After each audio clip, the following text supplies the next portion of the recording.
Hey guys, here we have the 2010 Jayco Jay Flight 23 FB. This is a video walkthrough for it. Up front you got your tongue jack to crank up and down. Then you have your 7-way for lights and brakes, your chains. Then you have your breakaway cable right there, which is an emergency brake basically. So if for some reason your trailer came unhinged from your vehicle, that would pull out and it would lock up your brakes. Then your propane tanks are under this cover, and this just slides out. And it's just like regular propane tanks for your gas grill. You have the valve on top to open and close it. Then you have your battery right there.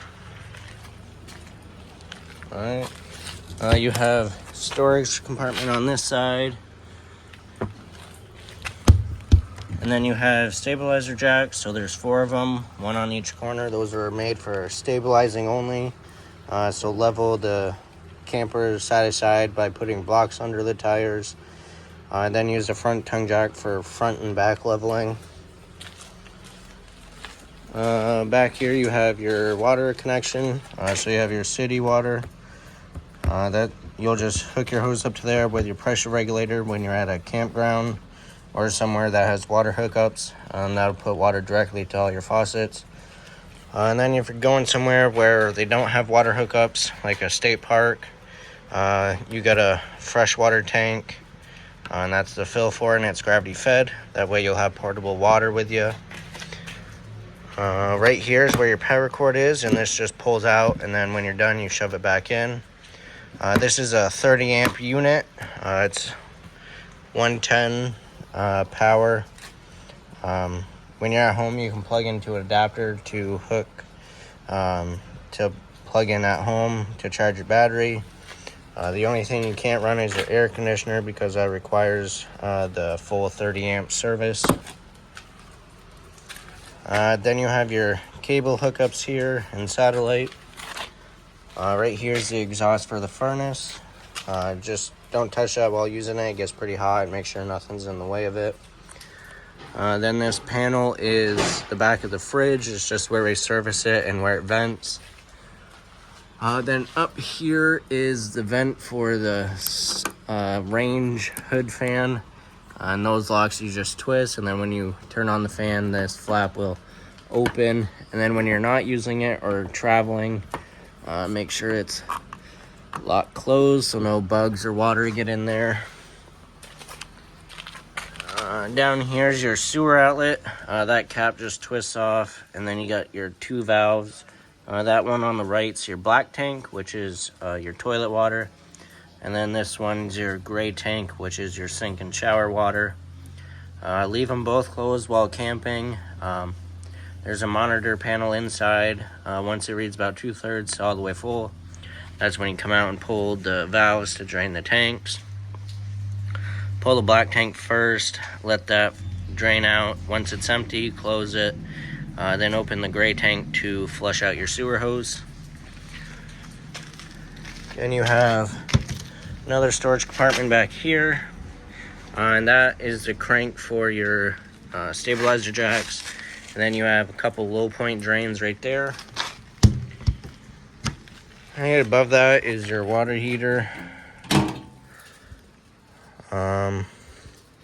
I believe this is gas only, but I'll double check. I can usually tell inside. I didn't do the prep on it, but it's electric ignition, so it lights on its own, so you don't have to come out here and light any pilots.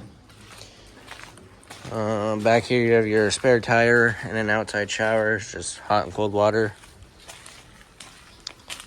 On this side you have a couple outlets, a couple outside speakers up there. Then you got the other side of your storage compartment, and then your steps, they just fold up. Pretty simple. I'm gonna go inside.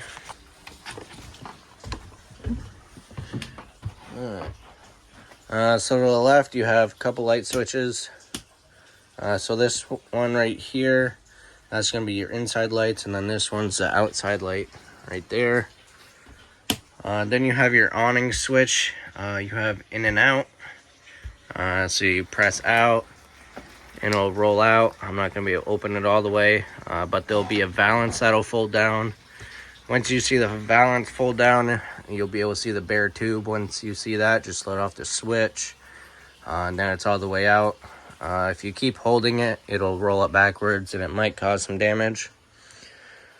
You have your Jackknife Sofa here, so that'll fold down into a bed. Then you have your bedroom over here, and the bed lifts up for storage right under there.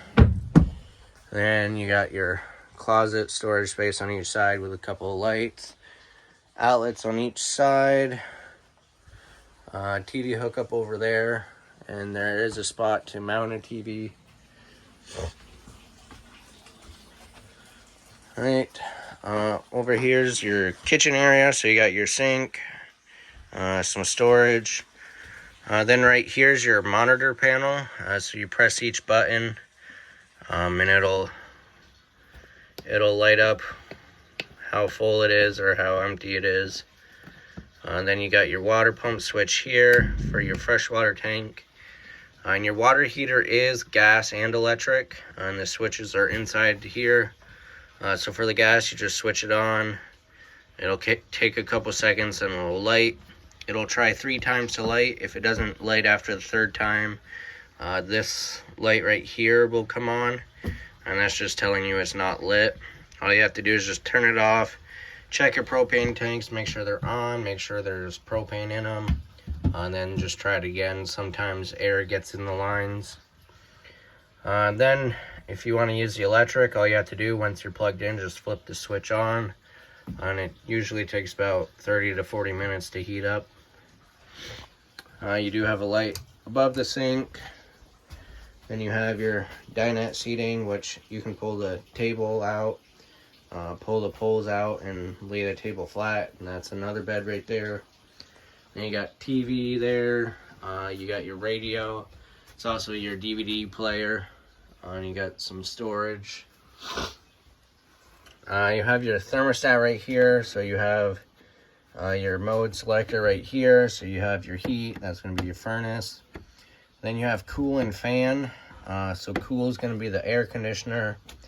And then if it's kind of warm, you just want to circulate some air, you don't want the air conditioner on, you can switch it to fan, and then you'll switch this to low or high on the on side, and that'll turn on the fan and the air conditioner to circulate air.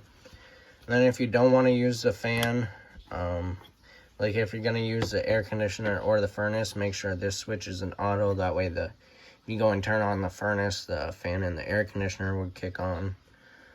And then you got your temperature control right here.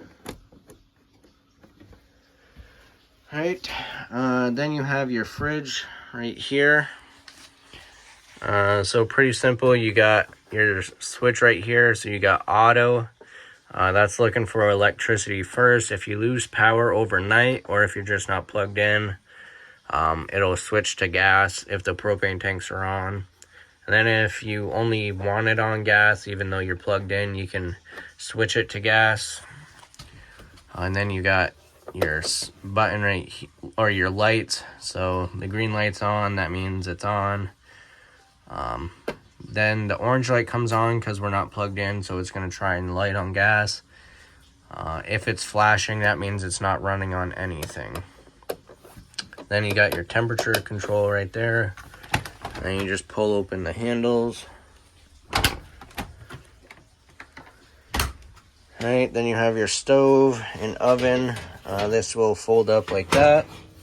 You got your 3 burners right here, and then it does have a sparker.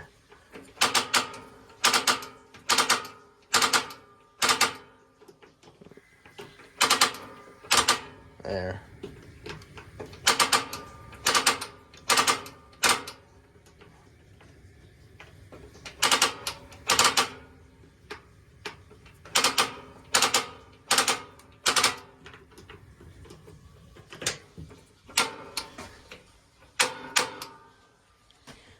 And then your oven, that you will need a lighter for.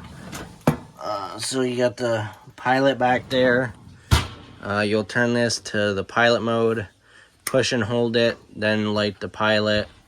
Once it's lit, keep holding it for another 10 or 15 seconds to get the thermocoupler warm so it can detect that there's a flame. And then once you let off and it stays lit, then you can check, put it to what temperature you want. Then you have just your light and fan, household microwave, and then you have your bathroom. So you got a toilet here. This is the foot flush right here. So you press a little bit, it'll add water to the bowl. And if you press it all the way, it'll flush it down. Your sink, you got storage underneath it, and then you have a medicine cabinet.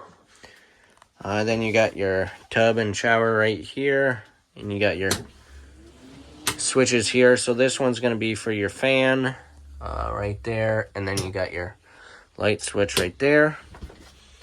And then you got a big hanging closet storage right here. And then you also have another little cubby down there. And that is everything you need to know about the 2010 Jayco.